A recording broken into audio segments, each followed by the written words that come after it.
O Goberno central vai inxectar 90 millóns de euros no sector vitivinícola de toda España para paliar os efectos da crise derivada da COVID-19. Segundo as estimacións feitas pola Xunta, dese montante, Galicia recibirá apenas 400.000 euros, unha cantidade que para o conselleiro do Medio Rural terá unha incidencia escasa ou nula nas distintas denominacións de orixe que hai en Galicia. Van a ter nula ou escasa incidencia en Galicia, ao redor de 400.000 euros, cando o sector, fundamentalmente do viño, ten unha repercusión, ten unha importancia moi grande, o sector do viño galego, no conxunto do viño español. Estamos ao redor do 6% en valor engadido, que suporía máis de 5 millóns de euros.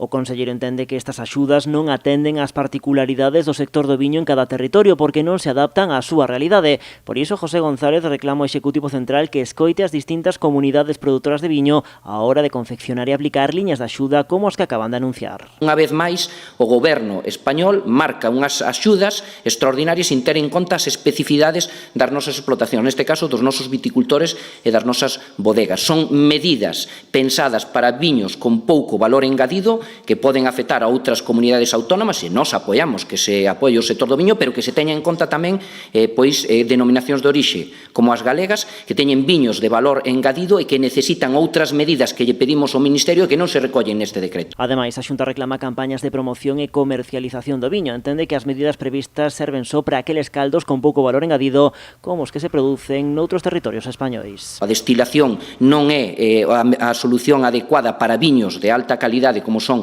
os viños galegos. A medida de Podem Verde é unha medida tamén que non se corresponde cas características dos nosos viñedos, non se vai a poder aplicar e, como digo, o almacenamento privado vai ter moi pouca repercusión. Medio Rural considera tamén como outro despropósito a obriga establecida polo Ministerio de que os consellos reguladores teñan que reducir a produción nesta mesma vendima, diminuindo os rendementos máximos por hectárea para a vinificación.